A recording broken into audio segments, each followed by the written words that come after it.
Hello everyone, commerce अध्ययन में हम देखने वाले हैं कॉस्ट अकाउंटिंग में जो आपका चैप्टर है कॉस्ट वैल्यू प्रॉफिट एनालिसिस, जिसे आप ब्रेक इवन पॉइंट के नेम से भी जानते हैं। इसको हम किस तरह से कैलकुलेट करते हैं, किस तरह से कंप्यूट करेंगे, इस वीडियो में हम समझेंगे।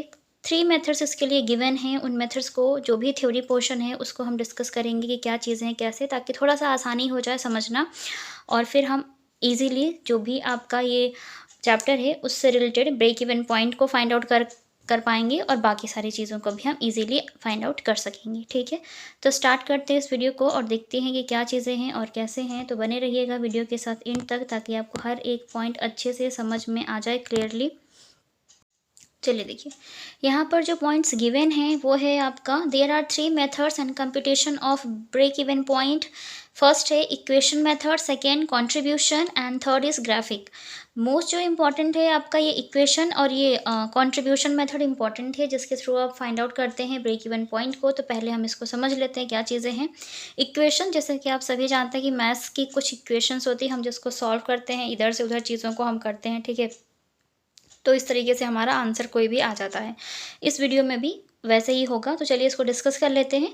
This method use the following formula which also express the relationship of the items of income statements. ठीक है, तो ये जो आपके इक्वेशन के जो फॉर्मूलेज होते हैं वो एक रिलेशनशिप को बताते हैं। जो भी आपके स्टेटमेंट्स या इनकम स्टेटमेंट में जो आइटम्स गिवन हैं उनके बीच में एक रिलेशनशिप क्रिएट करते हैं। ठीक है, जैसे कि अगर सेल्स फाइंड आउट करना है आपको, तो sales equal to variable expenses plus fixed expenses plus profit. ठीक है, सेल्स कैसे आपकी आएगी, जितने भी एक्सपेंसेस किए गए थे उन सारे एक्सपेंसेस को लीजिएगा और उसमें आप अपना प्रॉफिट इंक्लूड कर लीजिए, तो आपकी सेल्स फाइंड आउट हो जाती है।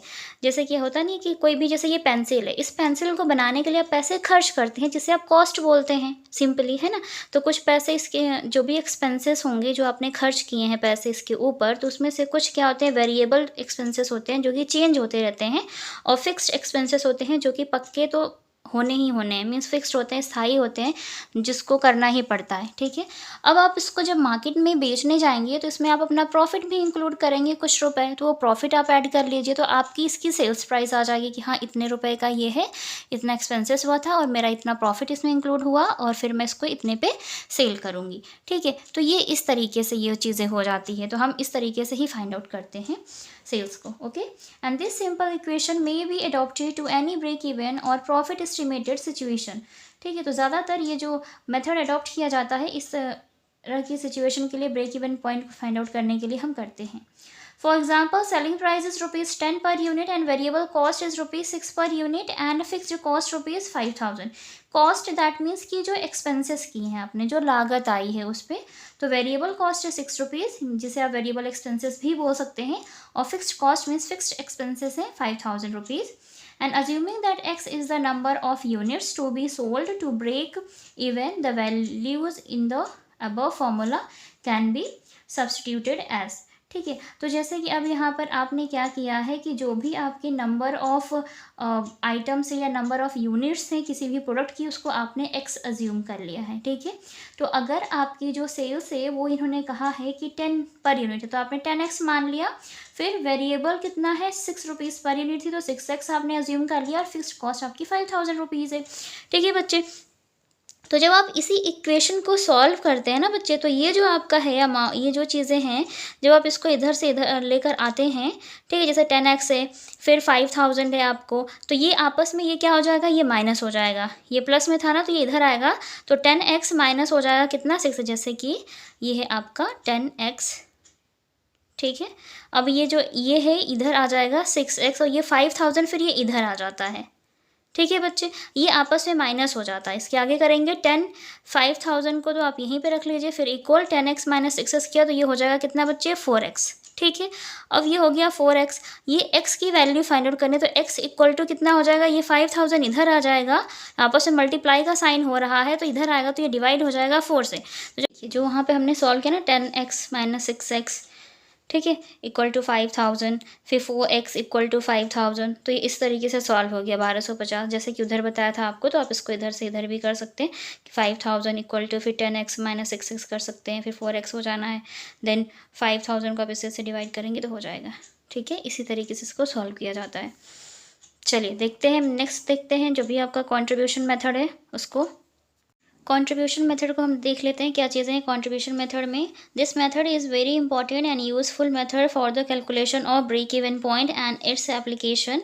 This method involves two basic tools, that is contribution and profit value ratio. ठीक है बच्चे, तो यहाँ पे दो चीज़ें में मोस्ट इंपॉर्टेंट है, contribution and profit volume ratio, जिसे पीवी रेशियो हम शॉर्ट में बोलते हैं। ठीक है, अब देखिए कंट्रीब्यूशन को तो जाहिर सी बात है कंट्रीब्यूशन मेथड है, तो हमें सबसे पहले कंट्रीब्यूशन फाइंड आउट करना होगा। ठीक है, सो कंट्रीब्यूशन होता है क्या है तो वो समझ लेते हैं। Contribution means difference between sales and the variables और मार्जिनल कॉस्ट ऑफ सेल्स। ठीक है, तो आप कैसे निकालेंगे कंट्रीब्यूशन, दैट मीन्स कि सेल्स माइनस वेरिएबल कॉस्ट, इतना करते हैं तो कंट्रीब्यूशन आता है। Contribution equal to sales minus variable cost, जिसे आप मार्जिनल कॉस्ट भी बोलते हैं। In other words, the excess of sales over its variable cost is called contribution.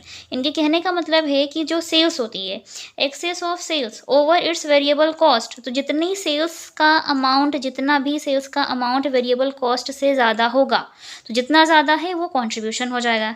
ठीक है, so is called contribution, sales minus variable cost. ठीक है बच्चे, तो आपका कंट्रीब्यूशन आ जाएगा, ये फॉर्मूला है। It is also known as contribution margin, इसे आप क्या बोलते हैं, कंट्रीब्यूशन को कंट्रीब्यूशन मार्जिन भी बोलते हैं एंड ग्रॉस मार्जिन भी बोलते हैं। It can also be explained here that contribution refers to that excess of sales over its variable cost, जैसे कि मैंने बताया कि सेल्स पर वेरिएबल कॉस्ट पर जितनी भी ज़्यादा सेल्स होगी वो आपका कंट्रीब्यूशन होता है। ठीक है, and cost which is available to cover fixed cost and to earn profit if the amount of contribution is less than fixed cost.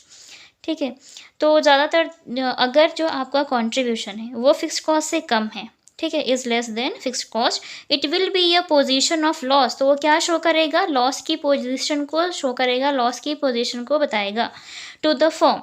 ठीक है, फॉर्म की, and if it is equal to fixed cost it will be a situation of no profit and no loss. ठीक है, अगर contribution का amount fixed cost के equal होता है तो वो फॉर्म की ना तो प्रॉफिट को शो करेगा और ना ही लॉस को शो करेगा। ठीक है बच्चे, क्लियर हो गया इतना पॉइंट, तो ये याद रखिए, कंट्रीब्यूशन अगर फिक्स्ड कॉस्ट के बराबर है तो ना प्रॉफिट होगा ना लॉस होगा, अगर फिक्स्ड कॉस्ट से कम है कंट्रीब्यूशन अमाउंट तब लॉस होगा।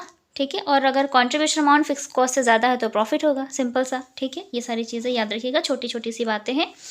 Suppose selling price is ₹20 per unit and variable cost is ₹16 per unit.